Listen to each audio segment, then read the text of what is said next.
I have spent my entire career working with numbers, molecular weights, reaction rates, yield calculations.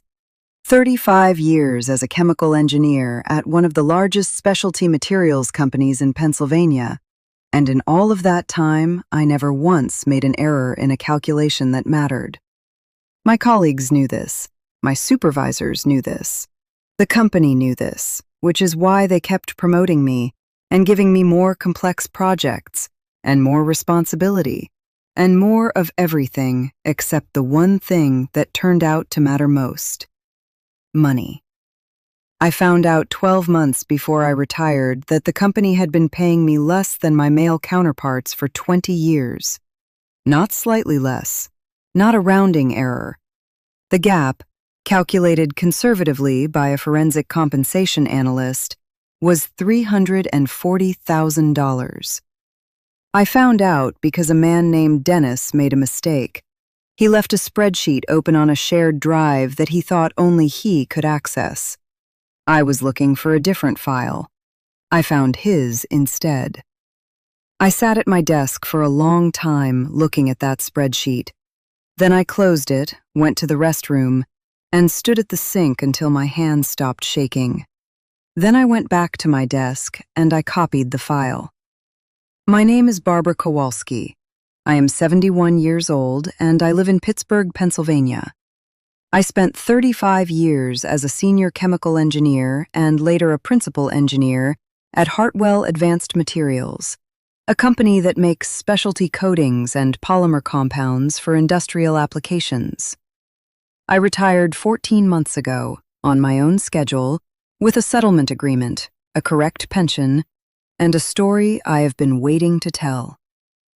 I am the daughter of a steelworker and a school secretary. My father worked 30 years at a mill in Homestead and believed, without reservation, that if you showed up, did your work, and kept your head down, you would be treated fairly. He passed that belief to me. I carried it for 35 years before I had reason to examine it. I am not angry anymore. I was angry, genuinely, precisely angry in the way that only someone who works with data can be angry when they see data that is wrong. But anger has a cost, and I spent the useful portion of mine in a conference room negotiating a number. What is left now is clarity. If you are new here, please subscribe and leave a comment telling me where you are watching from. I find it genuinely meaningful to know. Now let me tell you about Dennis's spreadsheet and what I did with it. I was not supposed to be an engineer. That is not false modesty. It is simply the reality of growing up female in a working-class neighborhood in Pittsburgh in the 1960s. The expectation, stated and unstated, was that girls became nurses or teachers or secretaries, or they got married young enough that the question didn't arise. My mother was a school secretary, and a proud one. My father respected her work completely. But neither of them had a framework for a daughter who wanted to study chemistry. My high school chemistry teacher did. Her name was Mrs. Garfield. She had a graduate degree from Carnegie Mellon and had left a research position to teach, for reasons she never fully explained, but which I suspect had something to do with the climate at research institutions for women in the 1960s. She recognized something in me that I hadn't fully recognized in myself, and she pushed me toward Carnegie Mellon with the particular intensity of a person who knows exactly what a door looks like and what it costs not to open it. I got in. I graduated in 1975 with a degree in chemical engineering, one of 4 women in my graduating class of 61. I will not pretend that those 4 years were easy. I will say that I was too focused on the work to spend much time noticing the difficulty, which may have been a survival mechanism as much as a personality trait. Hartwell hired me in 1978. I was 24 years old. I had 3 years of prior experience at a smaller firm, and I was hired as a grade 7 engineer, the standard entry point for experienced hires at that level. I did not think to ask what the other grade 7 engineers at my level were earning. It did not occur to me to ask. The salary I was offered was more than I had been making, more than my father had ever made, and it seemed, in 1978, like more than enough evidence that I was being treated fairly. This is the first thing I want you to understand about how a 20-year compensation gap happens. It does not happen all at once. It happens in small increments, at annual review time, when the raise given to the woman is 2.8% and the raise given to the comparable man is 3.4%. It happens at promotion time, when the woman's new title comes with a salary at the bottom of the band and the man's comes with a salary at the midpoint. It happens in the adjustments that are made when the market shifts and certain positions need to be brought up to competitive rates, adjustments that are applied inconsistently, that tend to benefit the people whose salaries are already being watched and tend to overlook the people whose salaries no one is specifically advocating for. None of these individual decisions looks, in isolation, like discrimination. Each one has a plausible explanation. The woman was newer to the role. The band was wide and starting at the bottom was standard. The market adjustment applied to a specific subset of positions. Reasonable people making individual decisions, producing an unreasonable result. By the time I had been at Hartwell for 10 years, I was a senior engineer grade 11. I was good at my job, genuinely, demonstrably good, with a track record of successful projects and 2 patents with my name on them. My performance reviews were consistently strong. My salary, in absolute terms, was comfortable. What I did not know was that 3 of my male peers at grade 11, with comparable experience and comparable performance records, were earning between $18,000 and $24,000 more per year than I was. I did not know this because no one told me, because salaries were confidential, because asking about a colleague's compensation was considered, at Hartwell, to be slightly improper, the kind of thing that made HR uncomfortable and supervisors defensive, because the information was simply not available to me. Until Dennis left his spreadsheet open. Dennis was a principal engineer grade 13, 2 levels above me, who had been at Hartwell for 11 years compared to my 34. He was competent, not exceptional. I had worked with exceptional engineers for 3 decades, and I knew the difference. But competent, reliable, well-organized.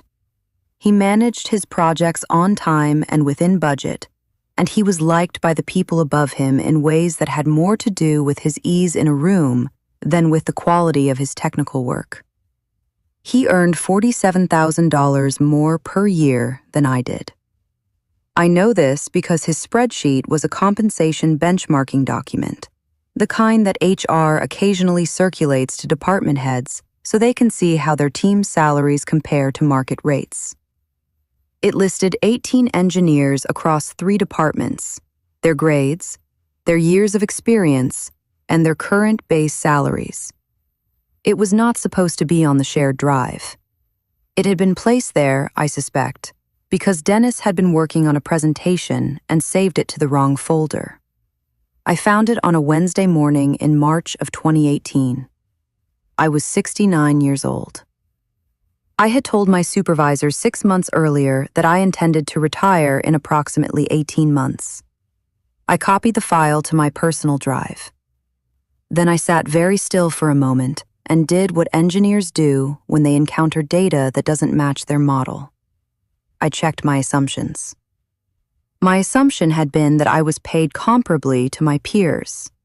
I had held this assumption for 35 years without testing it, because the data had not been available to me, and because I had not sought it out, because the culture at Hartwell made seeking it out feel inappropriate, because I had been conditioned, like most women of my generation in corporate environments, to trust that the system was functioning correctly, unless it gave me explicit reason to believe otherwise. The spreadsheet was explicit reason. I went home that evening and I did not tell my husband Raymond what I had found. Not because I was keeping it from him. We had been married 43 years and I kept nothing from him. But because I needed to think before I spoke, and Raymond had a tendency to be outraged on my behalf before I had finished calculating the scope of what had happened. And I needed to calculate first. I spent 3 evenings with a spreadsheet of my own. I pulled every performance review I had kept. I had kept all of them, filed chronologically in a cabinet in my home office, going back to 1983. I reconstructed my salary history from my tax records. I identified the 6 engineers in Dennis's document whose job functions were most comparable to mine, and I built a year-by-year comparison going back as far as the data allowed. The gap had not always been $47,000. In the early years, it had been smaller, perhaps $8,000 or $10,000 in annual salary difference. But it had compounded.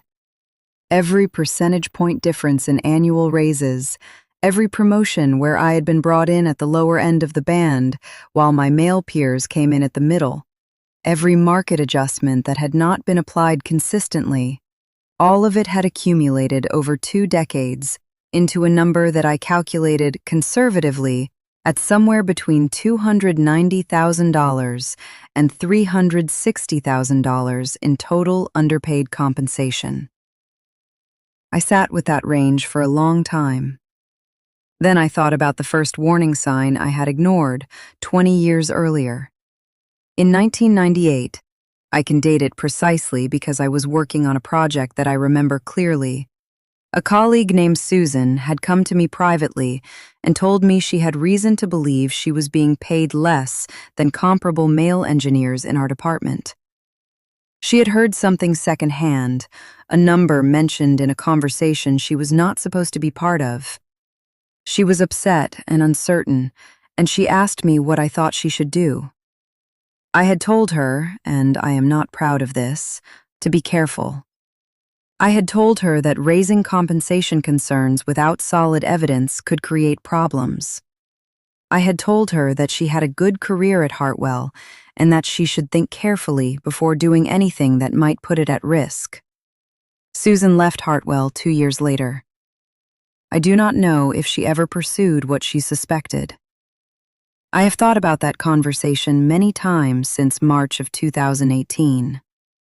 I told Susan to be careful, and in doing so, I told her, in effect, to be quiet. I did not mean it that way. I meant it as practical advice from someone who had navigated a male-dominated industry for 20 years and knew how fragile a woman's standing could be in that environment. But quiet was what the company needed us to be, and I had helped deliver it. I was not going to be quiet at 69. The second warning sign, one I had not recognized as such at the time, had come in 2012 when I was passed over for a promotion to Principal Engineer Grade 14 in favor of a man named Carl, who had been with Hartwell for 9 years. My supervisor had told me, with evident discomfort, that Carl had been identified as having higher leadership potential and that my technical contributions were valued in my current role. Carl left Hartwell for a competitor 18 months later. I had accepted this explanation in 2012 because I did not have data that contradicted it, only a feeling, a professional instinct, the kind you develop after 34 years, that the assessment was wrong. Instinct without data is not something you can take to HR. I knew that. I had filed the feeling away and continued doing my work. The third warning sign had come just 8 months before I found Dennis's spreadsheet.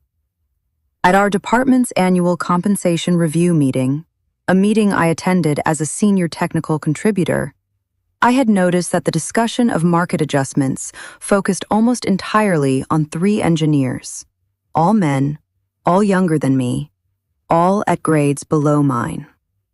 When I asked afterward whether market adjustments were being considered for grade 12 and above, My department head had said the analysis was still being finalized.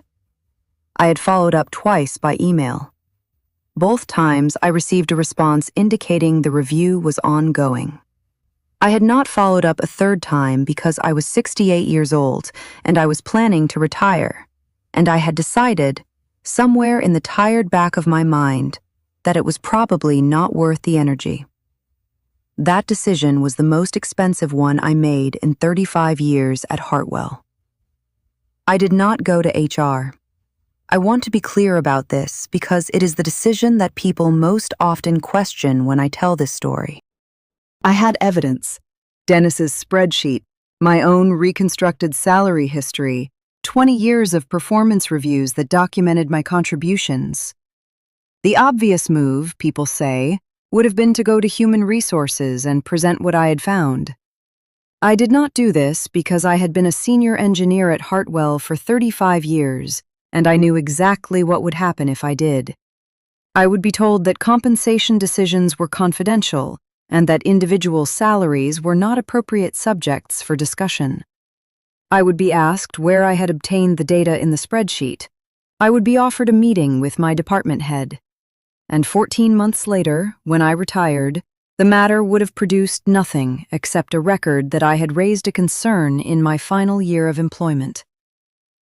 Instead, I called my daughter. Claire is a labor and employment attorney in Philadelphia. She had been practicing for 17 years, and she had, over the course of those 17 years, heard me decline to pursue things that frustrated me professionally on the grounds that the energy wasn't worth it. When I told her what I had found, she was quiet for a moment, and then she said, "Mom, do not do anything. Do not talk to HR. Do not mention this to anyone at work. Come to Philadelphia this weekend." I drove to Philadelphia on Saturday. Claire had called 2 colleagues she trusted, both employment litigators, and the 4 of us sat at her kitchen table for 3 hours. They told me several things that I had not known. The Equal Pay Act of 1963 prohibits pay discrimination based on sex for employees doing substantially equal work. Title VII of the Civil Rights Act provides additional protections. Pennsylvania has its own equal pay statute. The statute of limitations under the Equal Pay Act is 2 years, or 3 years if the violation is found to be willful. The Lilly Ledbetter Fair Pay Act, passed in 2009, provides that each discriminatory paycheck constitutes a new violation, effectively resetting the clock with every pay period. This last point mattered enormously. It meant that the question was not whether the discrimination had begun 20 years ago. It had. The question was whether it was ongoing and whether it could be proven. It was ongoing. My most recent paycheck was evidence of it. Claire's colleague, a woman named Patricia, who had handled several large class action compensation cases, asked me a question that changed the direction of everything. Did I know of any other women at Hartwell in comparable roles who might be experiencing the same disparity? I thought about Susan, who had left in 2000. I thought about a current colleague named Diane, a grade 12 engineer who had once made a dry remark about the compensation band that I had laughed at without fully absorbing. I thought about 3 other women I had worked alongside for years whose situations I had never thought to compare to my own because we did not talk about money, because we had been trained not to, because the company's culture made it feel unprofessional, because the information had never been available. I said I thought there might be others. Patricia said, "Then this might not be just your case." Over the following 6 weeks, very carefully and very quietly, I had individual conversations with 5 women at Hartwell who were at grade 11 or above. I did not show them Dennis's spreadsheet. I did not mention my own salary. I simply told each of them, in different ways, that I was looking into something related to compensation equity and asked whether they had ever had reason to believe their salary might not reflect the market rate for their experience and contributions. Every single one of them said yes. Not all of them had data. Not all of them could articulate it precisely. But every woman I spoke to, women who had been at Hartwell between 11 and 28 years, women at 3 different grades, women in 2 different departments, had a version of the same story. A promotion that came with a lower starting salary than they expected. A raise that felt smaller than their performance warranted. A market adjustment that seemed to apply to everyone except them. A feeling, persistent and undocumentable, that they were not quite being treated the same. A 6th woman, a process engineer named Gloria, told me something more specific. She had a friend in payroll who had once, inadvertently, confirmed that Gloria's salary was below the midpoint of her grade band, while most of her male peers were at or above midpoint. Gloria had not acted on this information. She had been 58 years old at the time, and 2 years from her target retirement date, and she had decided, as I had decided many times over the years, that the energy wasn't worth it. She changed her mind when I told her what I was planning to do. 7 women, 7 separate histories at the same company producing the same pattern. Patricia filed the complaint with the EEOC in May of 2018 on behalf of all 7 of us, citing systematic compensation discrimination based on sex under the Equal Pay Act and Title VII. Hartwell received notice in June. The company's response was exactly what I had expected.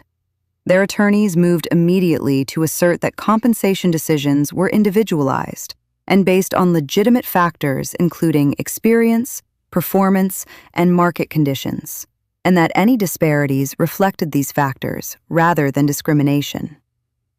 Patricia's response was to request, through the EEOC discovery process, the complete compensation history for every engineer at grade 10 and above at Hartwell for the previous 10 years.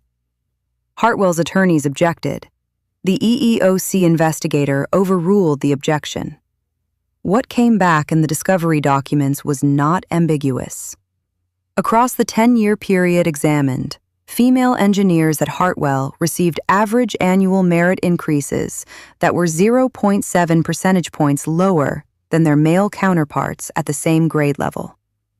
At promotion, female engineers were placed at an average of 94% of the salary midpoint for their new grade. Male engineers were placed at an average of 103%. Market adjustment reviews had been applied to 71% of eligible male engineers and 44% of eligible female engineers. None of these gaps was large in isolation. Each one had a plausible individual explanation. Together, compounded over a decade, they produced a systemic pattern that Hartwell's own data made unmistakable. Patricia called me after reviewing the documents. She said, __, quote _2__. The mediation process began in September of 2018 and lasted 4 months. I want to describe this accurately because I think people imagine legal victories as dramatic moments, a courtroom, a gavel, a number announced in front of witnesses. The reality of employment litigation is conference rooms. Attorneys on both sides of a table, documents, numbers proposed and countered and proposed again. Long silences while someone checks with someone who is not in the room. Hartwell's opening position, delivered through their lead attorney at the first mediation session, was that the disparities identified in the compensation data were the result of legitimate factors and that the company denied any systematic discrimination. They offered a global settlement to all 7 plaintiffs of $180,000, approximately $25,000 per person, in exchange for full releases of all claims. Patricia looked at me across the table when the number was delivered. She did not change her expression. We declined. The second session, 3 weeks later, produced an offer of $420,000 total, $60,000 per person on average. Patricia had by then filed formal charges with the EEOC and had made clear that if mediation failed, we would proceed to federal court. Hartwell's attorneys were aware that the compensation data their own records had produced was, as Patricia had said, their case handed to us. We declined the second offer as well. What Patricia had calculated, and she walked me through this in detail before each session, was that the actual compensatory damages across all 7 plaintiffs, based on the documented salary disparities and the years of service, totaled approximately $1.4 million.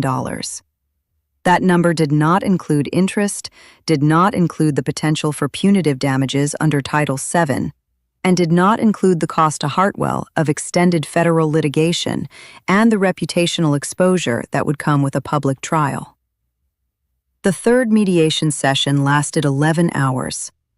We arrived at 9 in the morning.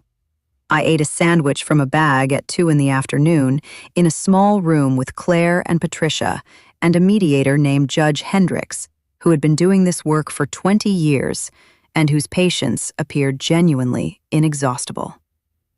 At 8:15 in the evening, Hartwell's attorneys presented a revised offer. The global settlement was $1.1 million to be distributed among the 7 plaintiffs according to a formula based on years of service and documented salary disparity. My individual share, reflecting 35 years of employment and the largest calculated gap of the 7, was $338,000. The settlement also included, and this was not something we had originally demanded, but that Patricia had inserted into the later rounds of negotiation, a requirement that Hartwell conduct an independent compensation equity audit within 18 months, engage an external consultant to review their promotion and merit increase processes, and report the results of both to the EEOC. I asked Patricia, before I signed, whether we could have gotten more if we had gone to trial. She said possibly.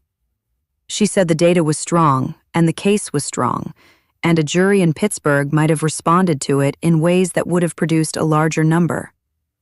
She also said that federal employment litigation takes 3 to 5 years, that I was 69 years old, and that certainty has a value that cannot be fully captured in a damages calculation. I signed. The settlement check arrived 6 weeks later. I looked at it for a while before I deposited it, not with satisfaction exactly, but with the particular feeling of a calculation that has finally been completed correctly. I retired in March of 2019, 14 months after I found Dennis's spreadsheet. My retirement party was held in the same conference room where I had eaten that sandwich during the 11-hour mediation session. I did not mention this to anyone. Several of my colleagues gave speeches. My department head said I had been one of the most technically rigorous engineers he had worked with in his career, and that Hartwell was genuinely diminished by my departure. He said this, I believe, sincerely. I thanked him. I meant it.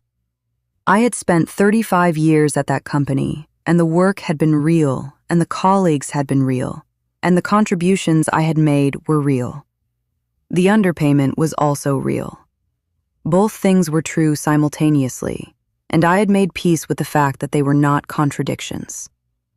The other 6 women, Gloria, Diane, and 4 others, all reached their own decisions about whether to stay at Hartwell or leave. 3 remained. 3 departed within the following year, for various reasons that I do not presume to characterize. I am in contact with all of them. We have had dinner together twice since the settlement, and the conversations at those dinners are the most honest professional conversations I have had in my working life, which tells you something about what it costs to have those conversations during a career while it is still happening. I'm going to tell you the things I know now that I did not know when I was building my career, because that is the most useful thing I can do with this story. The first thing is about data. Pay transparency is not a radical concept. It is information, and information is what allows markets and organizations and individuals to make correct decisions.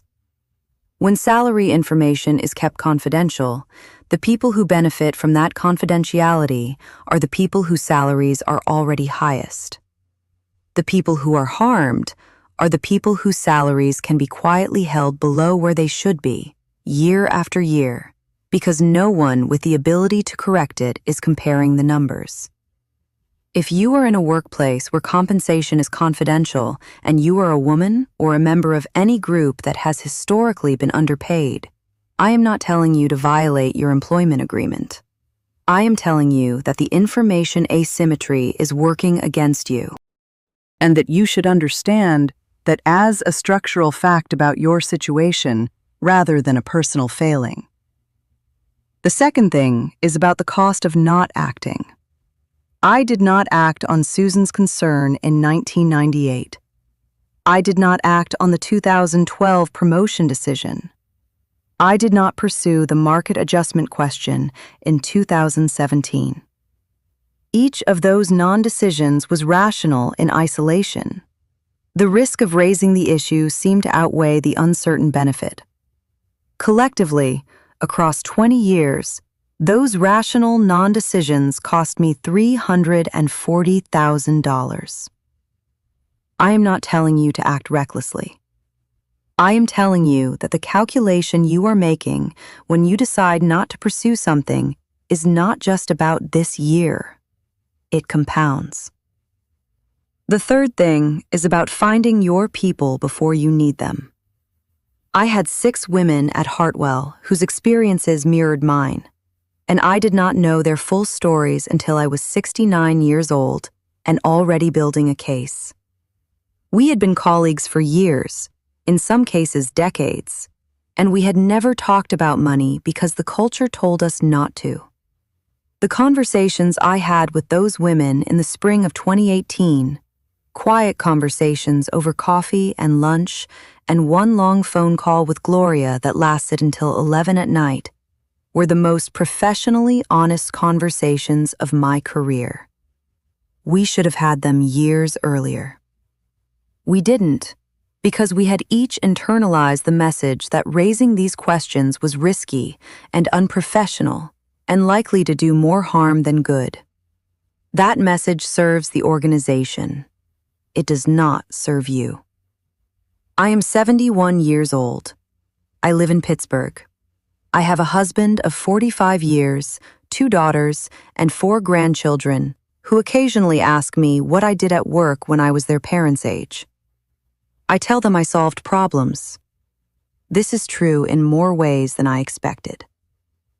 Tell me where you are watching from today. And if something in this story reminded you of a calculation you have been putting off, the information is out there. The Lilly Ledbetter Fair Pay Act exists. The Equal Pay Act exists. Labor and employment attorneys take cases like this on contingency, which means the barrier is not money. It is the decision to ask the question. Ask the question. Thank you for being here with me today. Barbara Kowalski, Pittsburgh, Pennsylvania.